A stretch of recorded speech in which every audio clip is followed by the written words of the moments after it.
Olá, meu nome é Maria Tereza, estudante do 10º período de Pedagogia, extensionista e participante do GT Infâncias. Sejam todos bem-vindos a essa roda de conversa, nomeada Reforço Escolar e Classes Populares, uma educação paralela e complementar à escola. Essa foi uma conversa com Patrícia Silva e Vivian Alves, organizada por esse grupo de trabalho e mediada por Karina Vitória Silva. Essa roda conta com a articulação entre as experiências docentes e os saberes de Paulo Freire que norteiam a nossa concepção de trabalho pedagógico como um ato político e de acolhimento aos educandos. Porém, antes de dar início, a gente acredita na necessidade de contextualizar e embasar o que vocês vão assistir. Sendo assim, é com um recorte bem expressivo do livro Pedagogia da Autonomia que a gente cita o seguinte trecho. Em nome do respeito que devo aos meus alunos, não tenho por que me omitir, por que ocultar a minha opção política, assumindo uma neutralidade que não existe. Esta, a omissão do professor em nome do respeito ao aluno, talvez seja a melhor maneira de desrespeitá-lo. O meu papel, ao contrário, é o de quem testemunha o direito de comparar, de escolher a assunção deste direito por parte dos educantes. Capítulo 2.6. Ensinar exige a apreensão da realidade. Meu nome é Karina, eu sou estudante de pedagogia da UFRJ. Na verdade, todas nós somos, né? Nós aqui do grupo. Nós fazemos parte do grupo de extensão Reinvenção do Ler, do Escutar, do Escrever e do Falar com Você. E essa extensão, ela faz parte do grupo de pesquisa Ecologias do Narrar. E estamos aqui, né, com a Patrícia Silva, de Vilar dos Teles, aqui de São João de Meriti. Ela dá aula de reforço escolar, né? E daqui a pouco eu vou pedir para ela falar um pouquinho sobre ela e sobre o trabalho. E também estamos com a Vívia, que faz parte do nosso grupo e que também trabalha com reforço escolar, só que na Amaré. E é isso. Eu vou pedir primeiro para a Patrícia se apresentar e depois a Vívia. Eu, primeiramente, Patrícia, né? Eu não fiz pedagogia ainda, eu fiz formação de professores, mas também fiz serviço social, eu sou assistente social, e fiz pós-graduação em políticas sociais. Eu comecei a dar aula de reforço com 18 anos. Né? Aqui a gente chama de explicadora, que foi interessante quando você falou comigo, porque explicadora aqui na área seria aquela pessoa que ajuda a fazer o dever de casa, o trabalho da escola e faz uma revisão na semana de prova. E o meu trabalho não é esse. Claro que quando comecei era esse, era com 18 anos era esse. Mas hoje não é mais.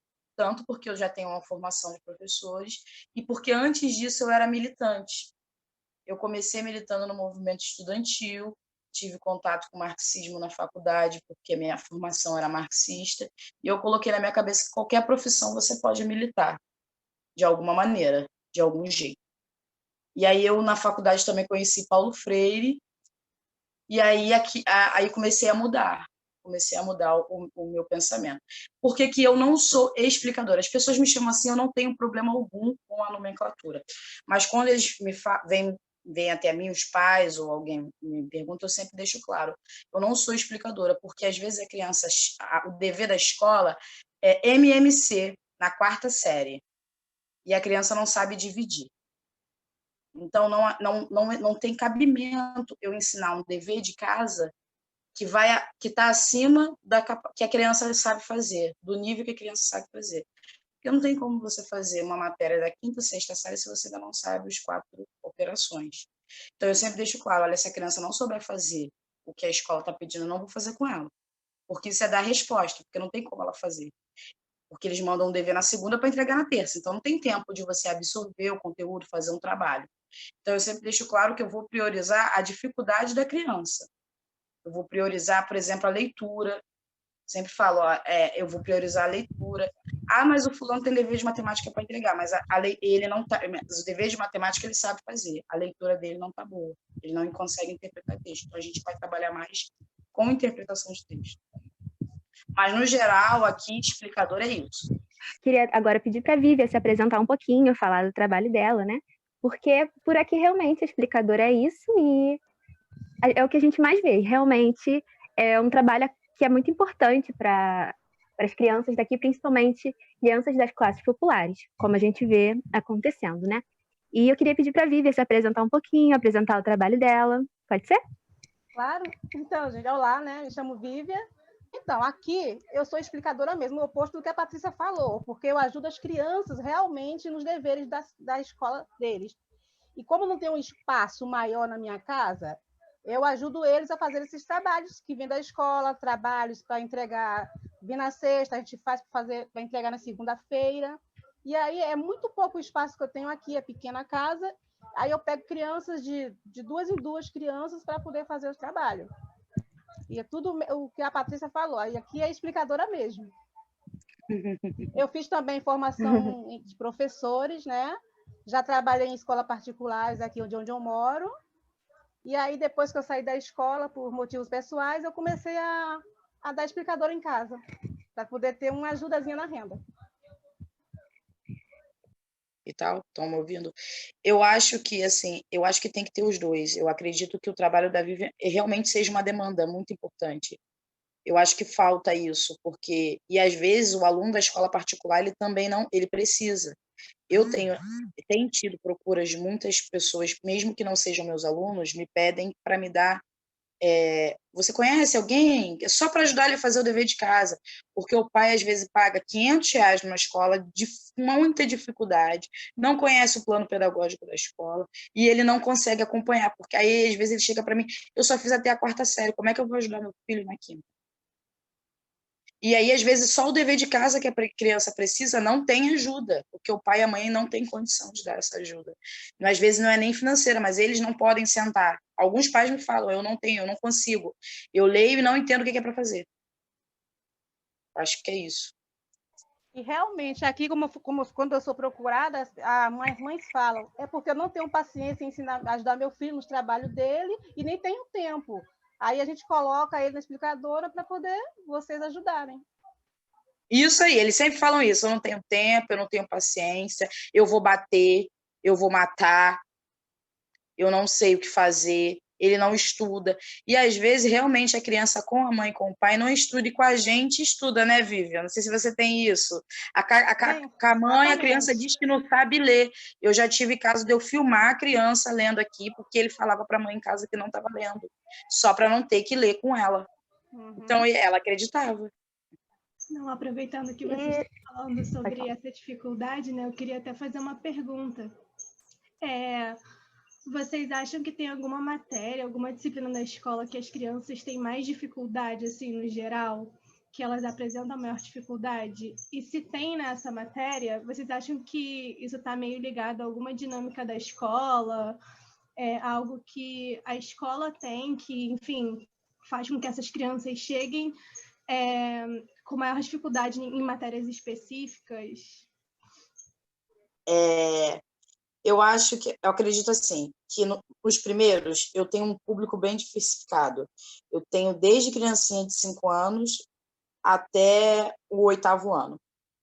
Eu acho que do 6º para lá, eles sentem muita dificuldade em tudo. Eu percebo que há uma dificuldade em tudo. Eles têm muita dificuldade, porque, como a Vivian falou, português e matemática. Eles não aprendem a interpretar quando são novos, e levam isso para o resto da vida. Então, não compreendem história, geografia, quando começa a chegar ao 7º ano, 8º ano, eles não compreendem. E a matemática, eu acho que não é nem dificuldade, é uma rejeição. Eles têm uma grande rejeição contra a matemática, principalmente porque eles não querem fazer contas longas. E eles também têm um problema com a interpretação dos problemas de matemática.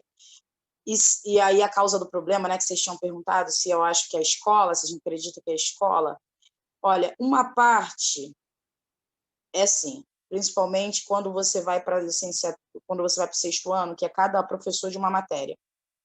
E aí os professores de licenciatura em matemática, eu já vi até professores de outras matérias falando que quando estão dando didática, eles não se importam muito. e aí é aquela matemática ao pé da letra, Azinho mais Bzinho, Yzinho, sendo que a criança vai do primeiro ao quinto ano vendo apenas números, e eles vêm com exemplos de letras, e não tem uma didática para lidar, acha que eles são super adultos. Não, gente, eles acabaram de sair, eles acabaram de fazer 12 anos, eles ainda estão vendo tudo colorido, eles ainda estão vendo tudo muito zen, não estão entendendo nada, aquilo ali é tudo loucura para eles, é tudo novidade.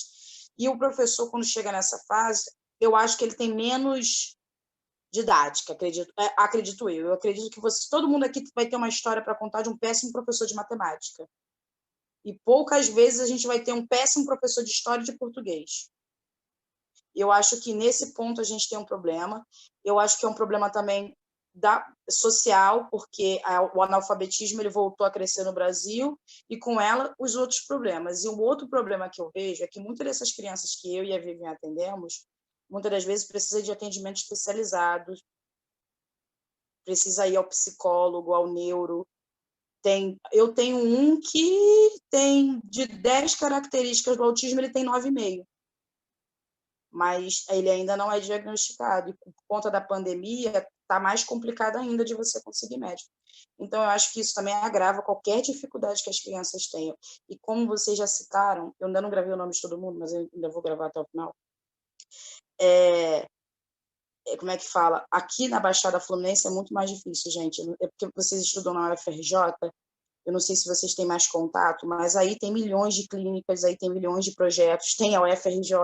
São João de Meriti, por exemplo, não tem uma universidade pública que faça um trabalho, que faça uma pesquisa. Os neuros daqui dizem que as crianças têm problemas comportamentais. Eu já vi uma criança que foi diagnosticada com autismo, a minha amiga mesmo, que mora aqui em São João, ela tem uma filha com autismo, ela foi em 9 médicos.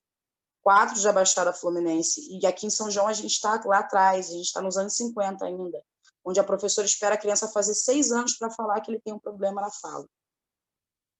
Então, eu acho que isso também, além de ser um problema de política pública, né, é um problema que agrava qualquer dificuldade que as crianças têm. Exatamente. Gente, agora assim, que eu vi que tem esse negócio escrito embaixo. Não, fica tranquila, a gente está fazendo uma lista de inscrições para fazer perguntas. E uma coisa que você falou que eu acho muito interessante, porque eu me interesso muito por essa área também da psicopedagogia, da psicologia. Eu espero transitar muito nessas áreas durante a minha vida acadêmica, né? Minha formação depois da pedagogia. E aí, uma coisa que eu vejo muito é realmente isso, essa falta, né? Essa falta do auxílio, do acompanhamento. Parece que essa questão psicológica, psicopedagógica, muitas vezes é deixada de lado em prol do ensino, né? Dessa ideia de ensino. Porque ensino e educação acabam sendo coisas diferentes, assim. E acaba que esse lado do ensino toma muito conta, assim, muito espaço na questão do desenvolvimento da criança. E assim, foi uma coisa que eu pensei agora, de acordo com a sua fala, e eu vou passar para as inscrições de perguntas. Boa tarde, tudo bem? Então, vocês falaram um pouco sobre as dificuldades, né, das crianças. A gente sabe que cada criança é única, né? Cada conhecimento é único. E eu queria saber mais sobre vocês, né? Como é que vocês lidam com essa dificuldade das crianças, sabe? Se tem alguma metodologia, como é que vocês lidam com isso?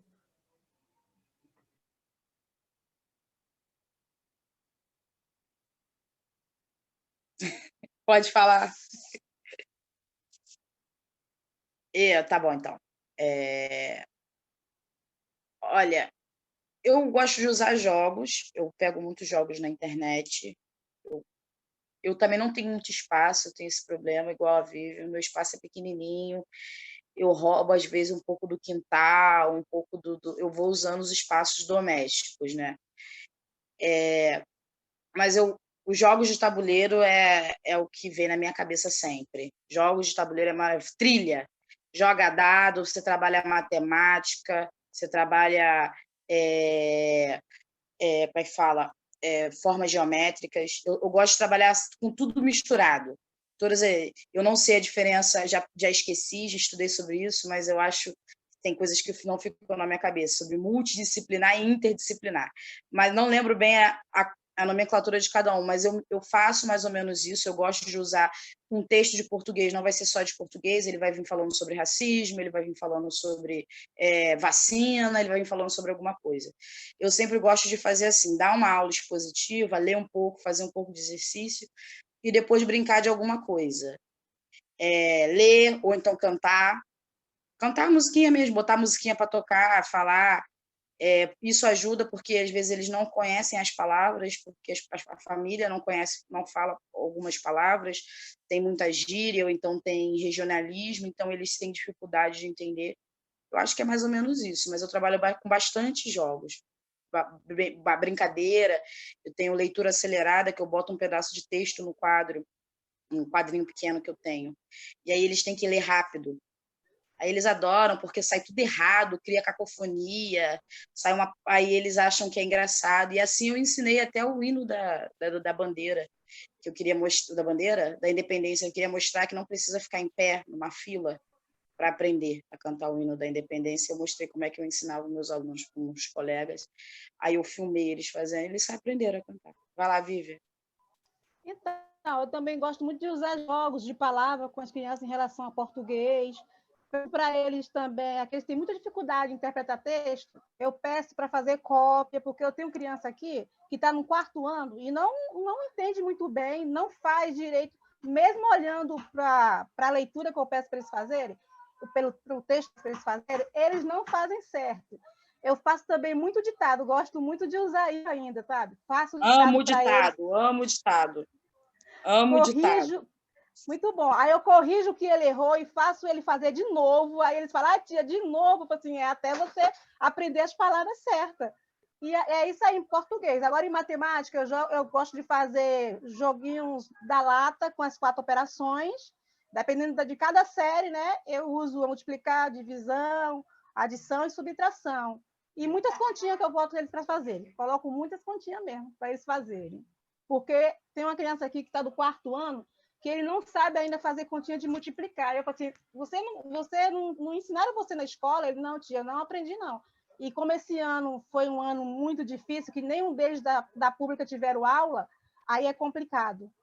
Aí foi que me procuraram mesmo para poder ajudar os filhos, porque foi muita dificuldade para eles, muita. E é isso. Se a gente estava esquecido, esse ano lembraram que a gente existia. Exatamente.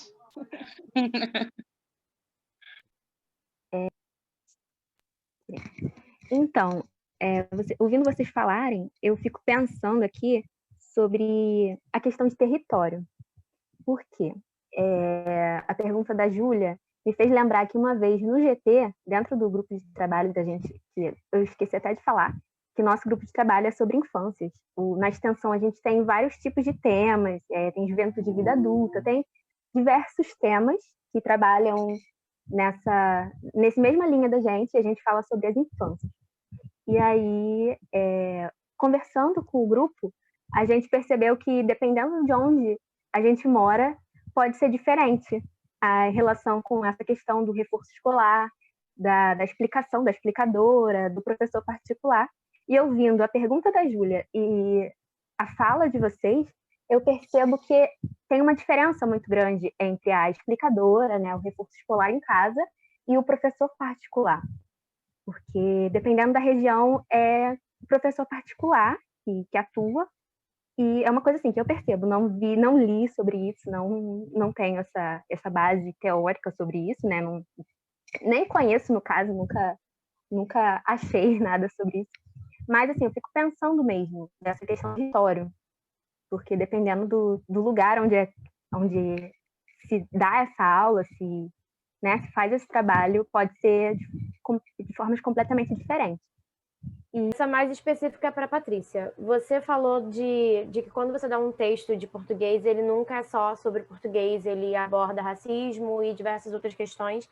Você também já enfatizou que é bem militante e que teve uma educação marxista, mesmo que ela não tenha sido dentro da docência. Então, eu queria saber como que você faz para abordar as questões sociais e principalmente de consciência de classe com seus alunos, para além de só num texto para incluir uma disciplina e tudo mais. Deu para entender? Acho que sim. Bom, primeiro que tem que ser de uma forma bem delicada. O atual momento não permite muitas conversas, muitas disciplinas, mas eu já trabalho há um tempo com isso, então criei um ambiente no qual as pessoas já sabem qual é o meu trabalho. O que eu faço? Eu, às vezes, pego textos... Hoje em dia tem bastante material na internet, pessoas, mas é bem difícil, assim. Por exemplo, uma quarta série, um texto bacana falando sobre racismo, não rola. Falando sobre mulher, não rola. Então, eu pego alguns textos e adapto, troco algumas palavras por sinônimos que as crianças conhecem. Aí a gente, vamos supor, deixa eu lembrar, eu fiz um sobre o Pantera Negra. Tem um gênero textual agora, é sinopse. Então, eu fiz com o Pantera Negra, expliquei o que era o partido, Pantera Negra, mas também mais a questão do filme, a questão da cultura no filme, Pantera Negra. Fiz um cine-debate. Foi bem interessante, porque mostra como eles enraizam os preconceitos, sem saber, sem se permitir, e acaba enxergando na própria televisão, igual eles falaram. Mas eu nunca vi gente dessa cor na televisão, quando viram o filme, né? Aquela parte que mostra lá as rainhas, eles falaram, mas eu não vejo. Na novela, a rainha não é dessa cor. Então, eu trabalho texto, filmes, a gente debate muito filmes, conversa, eles gostam muito, música. E sempre vou trabalhando, sempre, não só as datas. Eu utilizo as datas comemorativas porque é um vício, né? Eles já bem conhecem, é igual dever no quadro. Eles me pedem para passar dever no quadro. Geralmente as crianças detestam copiar, mas é o que a escola faz, né? Então, é o que eles estão acostumados. Mas se é que eu entendi a pergunta, é isso. Não é só ler o texto, às vezes a gente faz algum trabalho. Não, a gente vai gravar um vídeo agora para mostrar para as pessoas que vocês entendem sobre isso. Vocês têm que... A gente vai fazer uma redação, e aí eles fazem a redação sobre o tema. É trabalhado o tema de várias formas. Por exemplo, na Semana Nacional, no mês da Consciência Negra, foi filme, pequenos documentários, um curta chamado... como é que é o nome?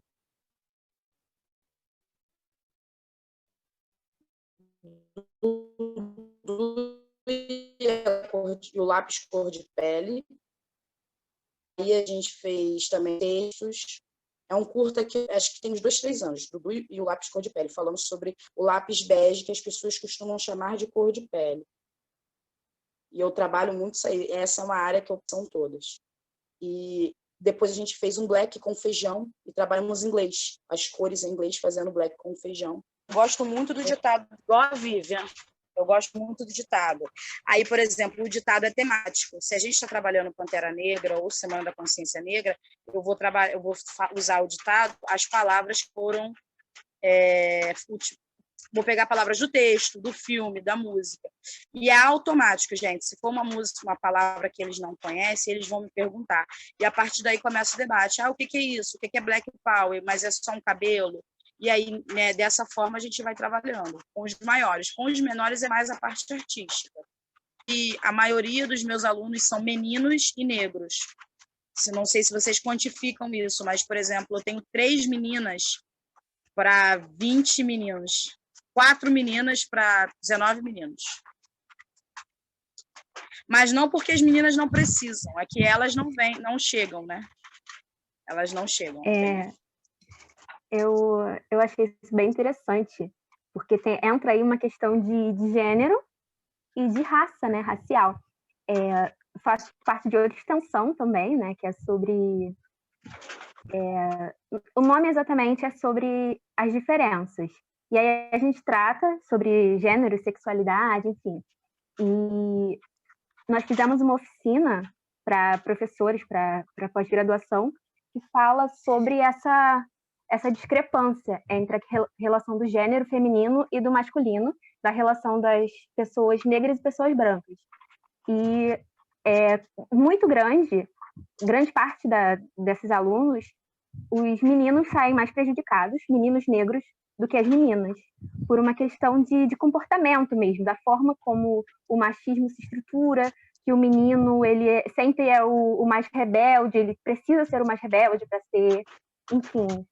E aí ele acaba tendo mais dificuldade na escola. Eu não sei se entra nessa questão, se eles acabam precisando um pouco mais, se os pais acreditam que eles precisam um pouco mais da explicadora, do reforço escolar por conta disso, mas isso também me fez pensar, assim, a relação do gênero e da raça, da questão racial, dentro do seu trabalho. Você acha que faz sentido ou não? Olha, o que eu acho, eu acredito que seja, sim, uma questão de gênero, mas porque as meninas são mais, como é que a sociedade diz?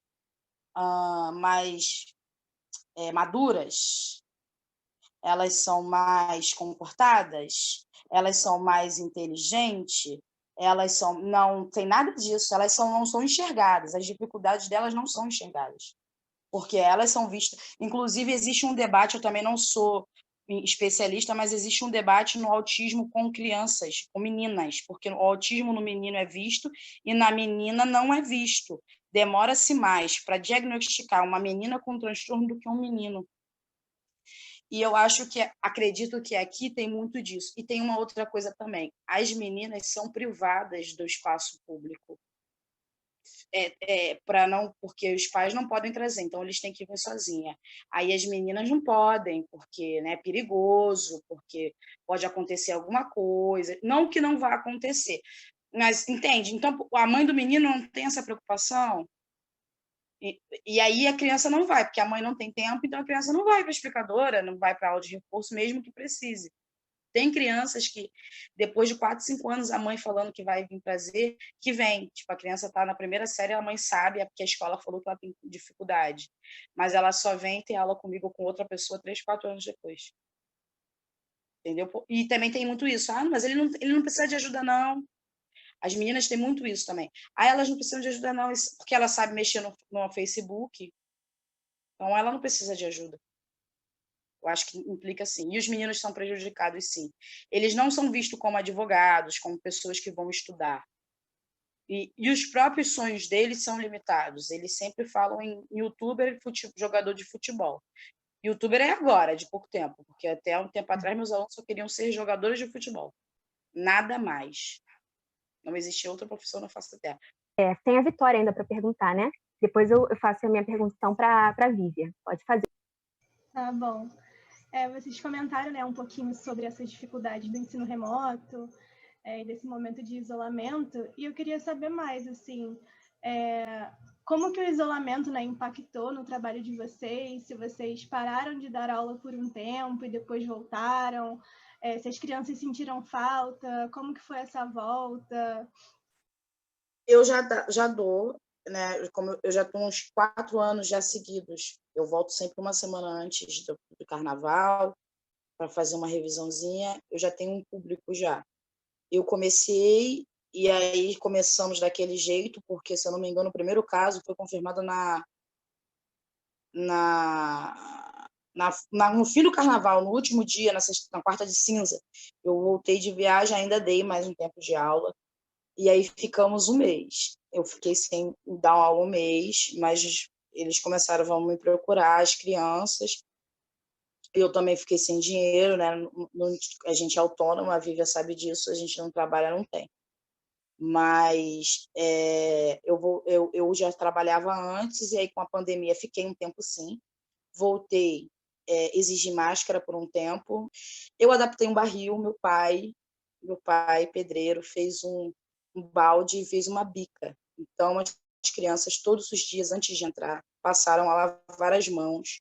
Eu comprei álcool e passei a espirrar álcool em toda a mesa, nos objetos. Comprei álcool em gel. E foi todo um trabalho de conscientização. Sempre, sempre, sempre, sempre, sempre um trabalho de conscientização. Lavou a mão, já lavou a mão, tem que lavar a mão. Quero saber, não é só coronavírus, não. Tem bactéria, tem outras doenças, e a gente precisa se cuidar. Tivemos que nos reinventar. E também tem a parte, não só... Eu também tenho um pai que é idoso, então eu também não podia estar correndo risco. Não essa parte, eu acho que foi de letra, porque como a gente é explicadora, a gente é bem menos aluno, realmente a gente consegue fazer o controle, que a escola não tem como fazer. Mas a gente consegue, sim, igual ela falou, 2 por vez, ela sabe onde eles estão botando a mão, quando eles vão no banheiro. Também comprei material de higiene extra, sempre tá ali falando com as mães, distribuir máscara, fiz um monte de coisa. Mas eu acho que a maior mudança foi as aulas online. Eu acredito que isso também vai ser um problema e vai se agravar. E eu queria saber muito, assim, se vai ser feito alguma coisa, se há uma esperança, se vai ser feito alguma coisa para resgatar essas crianças de volta, ou se vai ficar só nisso, a gente não vai reprovar vocês para vocês não ficarem tristes e voltar. Eu sei que tem a questão da autoestima, mas e a da autoestima daqueles que estão buscando? Dos professores que estão lutando, que deram... Gente, tem professor que reinventou, que comprou computador, que virou, sei lá, o Aladim da internet para poder fazer uma aula maneira. Os professores, né, vocês devem estar vendo isso também, são da área. E os alunos também se esforçaram, meus alunos fizeram pipa, fizeram todas as apostilas, todos os trabalhos que os professores mandaram, de ler livrinho, de fazer continha. Mas, e a autoestima deles, em ver todo mundo ao redor, a grande maioria não fazendo nada, e eles vão para o mesmo lugar que eles. Como a gente trabalha essa autoestima? Lá, então, Não, a gente também, tá todo mundo, né, pensando aqui um monte de coisas e se perguntando, porque são tempos que a gente não tem certeza de nada. E uma coisa que a Vivian falou sobre os pais, né, os pais não estarem ensinando em casa e, enfim. E acho que a Patrícia também chegou a citar isso. E a questão dos professores também não estarem tendo didática nesse momento. Eu fico pensando se existe essa questão da culpabilidade, porque eu acho que, assim, algumas pessoas, elas estão realmente se esforçando e se desdobrando, mas eu acho que existe uma questão aí de formação também. A maioria, no sistema, eu vejo que a nossa educação é bem tradicional, e aí a formação dos professores acaba sendo também tradicional, e eles não conseguem se reinventar nesse sentido por conta dessa tradicionalidade do ensino e da formação deles. Então, assim, eu fico pensando nisso, fico pensando nos pais, né? Como estão esses pais, esses responsáveis nesse momento. E é isso, assim, que eu só que ficou no ar aí, sim, para mim, entendeu? Em relação a isso, como os pais não têm essa formação, eles ficam com medo de estar ensinando as crianças o que eles não sabem, né? Então, por isso que eles colocam, para que a gente possa ajudar essas crianças. Porque eu já fiz formação de professores, né? Há muito tempo atrás, e agora voltei a fazer pedagogia para poder especializar mais. E, então, é isso, né? Eu acho que é isso. Olha, eu acho que culpar, né? A gente sempre fica nisso. Será que tem culpa? Será que não tem? A formação realmente, a formação ainda é tradicional. Há poucos espaços melhoraram a formação, mas eu acho que a pandemia ela só agravou o que a gente já tinha. O pai e a mãe que era interessado, ele continuou sendo interessado, na maioria das vezes. Só aqueles que tiveram perdas, doenças, esses realmente tiveram um abalo da pandemia. Mas, a maioria das vezes, aquele que era já relapso, ele continua relapso.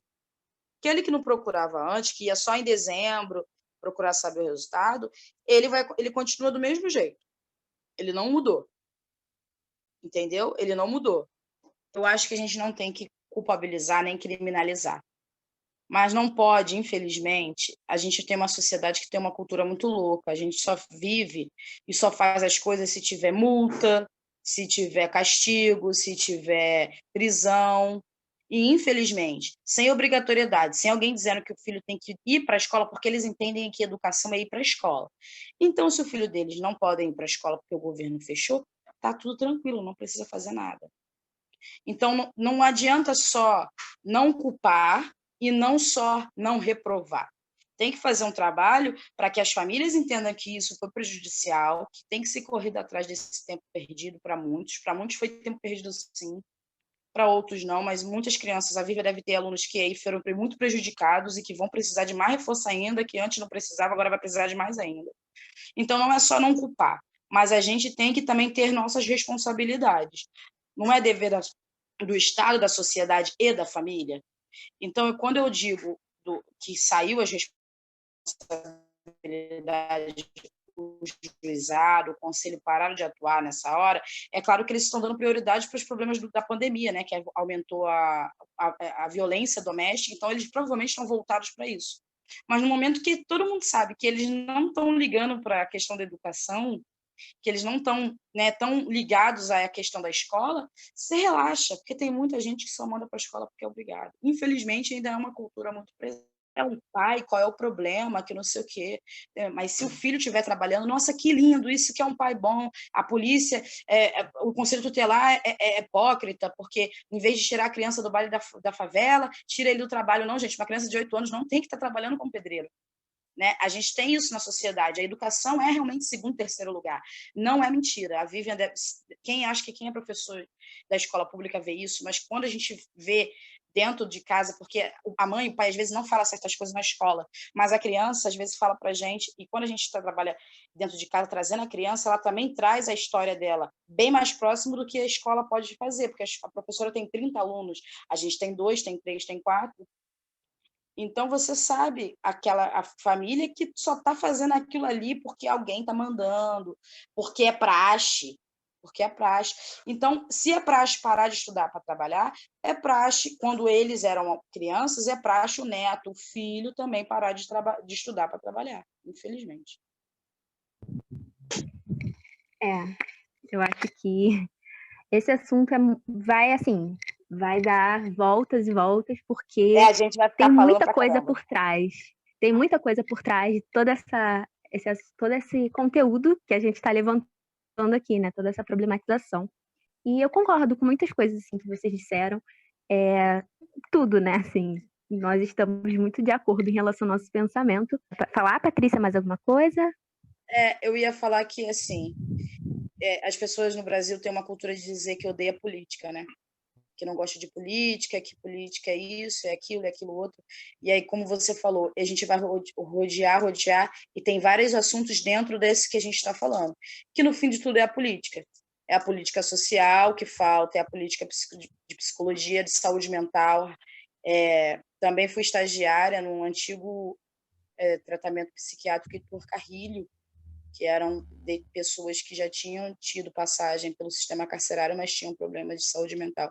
Então, manicônios nunca mais, isso tudo tem uma ideologia, tem todo um tratamento por trás. Então, quando você não é só a política de educação, cadê os assistentes sociais e os psicólogos que já estão lá em cima na lei, já abordados há não sei quantos anos? O professor, ele é limitado, ele não tem conta como dar conta de tudo. E aí a gente também cansa o professor, porque ele acaba dando conta sim, ele acaba dando jeito, ele acaba dando biscoito quando a criança está com fome na escola pública, ele compra caderno, porque eu conheço colegas minhas que compram material, o professor que nunca comprou um lápis com um aluno que atira a primeira pedra, só que isso cansa, isso vai saturando, a sociedade não reconhece. Eu acho que as pessoas falam assim, professor que é estrelinha. Não, gente, é o mínimo, porque não tem política psicológica para criança, não tem política social, porque a gente sabe que a questão do trabalho infantil é social, não tem acompanhamento para o professor, não tem uma formação continuada, porque um professor formado há 20 anos atrás não vai saber lidar com um autista, não vai saber alfabetizar uma criança com deficiência. Não, aí você coloca essa criança dentro da sala de aula com mais 30 pessoas,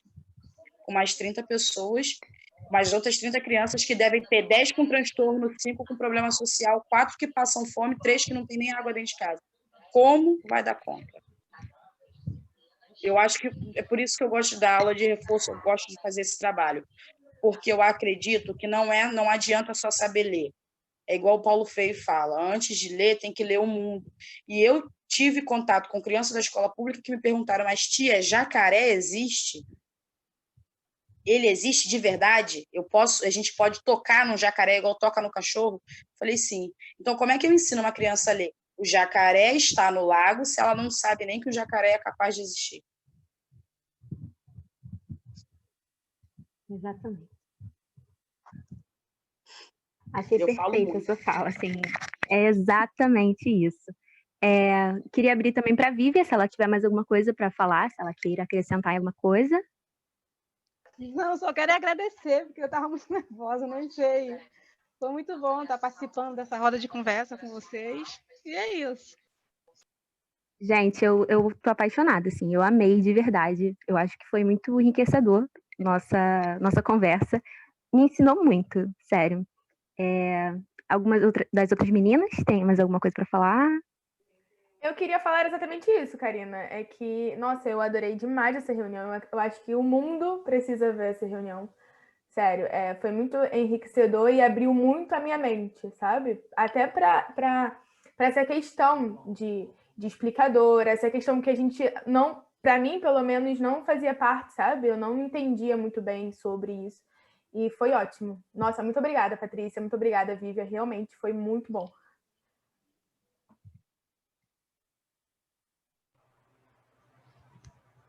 Eu também queria agradecer. Oi?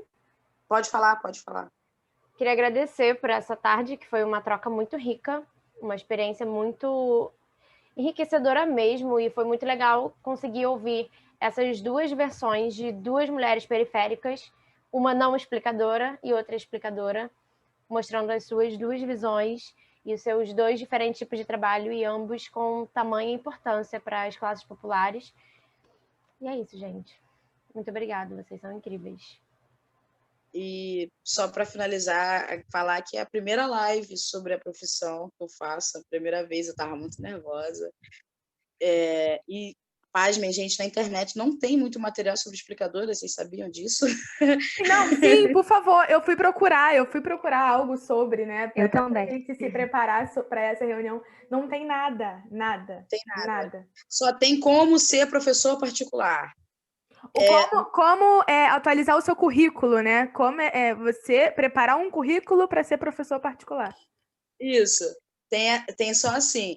E é interessante, isso é engraçado que no serviço social eles falavam muito sobre isso, sobre o profissional sistematizar, eles adoram falar difícil, sistematizar o seu trabalho, fazer relatórios sobre aquilo que você faz. E fazer um trabalho, uma pesquisa sobre o assunto. Eu sempre quis fazer isso, porque eu vejo muita coisa que as pessoas falam assim, isso é só na teoria, isso não se aplica. Não, gente, se aplica sim. O problema é que 40 alunos numa turma não dá. Não dá para aplicar 40 alunos numa turma. Mas se aplica sim.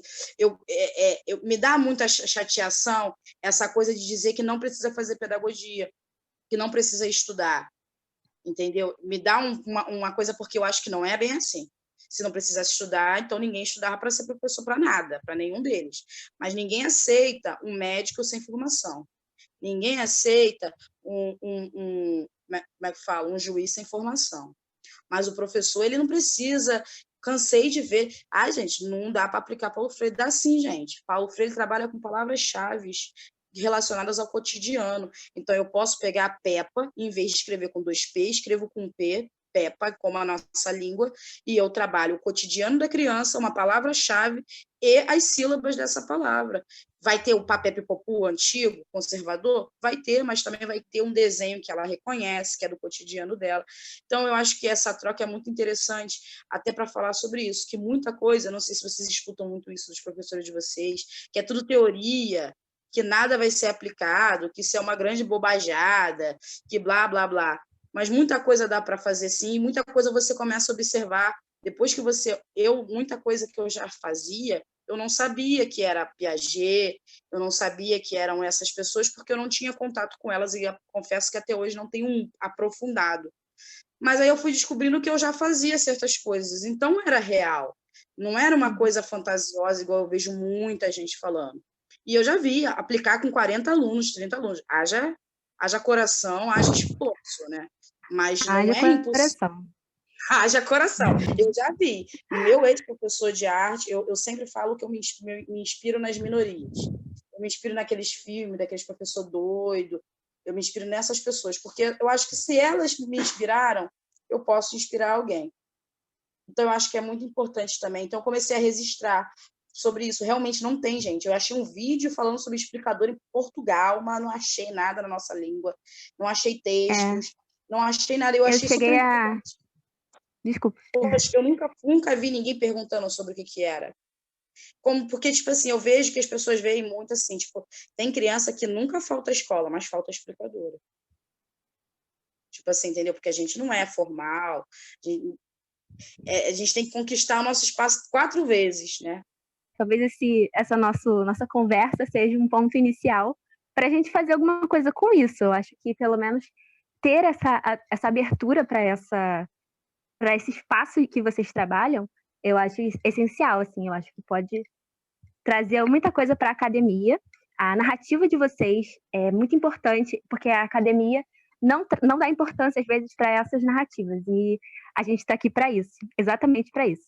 Então, eu quero agradecer muito a vocês, de verdade. Eu acho que foi maravilhoso para mim poder ouvir vocês, poder aprender com vocês, porque, né, como eu estava dizendo, a gente vê muita coisa acadêmica, muita coisa formal, e ouvir essa narrativa mais popular não tem nem palavras para descrever. Então, eu queria agradecer muito. A gente está chegando, né, no nosso fim, e eu acho que a gente já pode encerrar. Muito obrigada, tá, menina? Obrigada, viu, gente? Foi demais. Nada, Obrigada, adorei, gente. Obrigada, adorei, foi ótimo. adorei. Curso de Pedagogia, 9º período, e sou do GT Infância. Eu vou ler um trecho do livro Pedagogia da Autonomia, do Paulo Freire. Por isso mesmo, pensar certo coloca ao professor, ou mais amplamente, à escola, o dever de não só respeitar os saberes com que os educandos, sobretudo os das classes populares, chegam a ela, saberes socialmente construídos na prática comunitária, mas também, como há mais de 30 anos venho sugerido, discutir com os alunos a razão de ser de alguns desses saberes em relação com o ensino de conteúdos. Por que não aproveitar a experiência que têm os alunos de viver em áreas da cidade descuidadas pelo poder público para discutir? Por exemplo, a poluição dos riachos e dos córregos e os baixos níveis de bem-estar das populações, os lixões e os riscos que oferecem à saúde das gentes. Por que não há lixões no coração dos bairros ricos e mesmo puramente remediado dos centros urbanos? Essa pergunta é considerada em si demagógica e reveladora da má vontade de quem a faz. É pergunta de subversivo, dizem certos defensores da democracia. Por que não discutir com os alunos a realidade concreta, a que se deve associar à disciplina cujo conteúdo se ensina, a realidade agressiva em que a violência é constante e a convivência das pessoas é muito maior com a morte do que com a vida? Por que não estabelecer uma intimidade entre os saberes curriculares fundamentais aos alunos e a experiência social que eles têm como indivíduos? Por que não discutir as implicações políticas e ideológicas de um tal descaso dos dominantes pelas áreas pobres da cidade? A ética de classe embutida neste caso? Por que dirá um educador reacionariamente pragmático? A escola nada tem a ver com isso. A escola não é partido. Ela tem que ensinar os conteúdos, transferi-los aos alunos. Aprendidos, estes operam por si mesmos.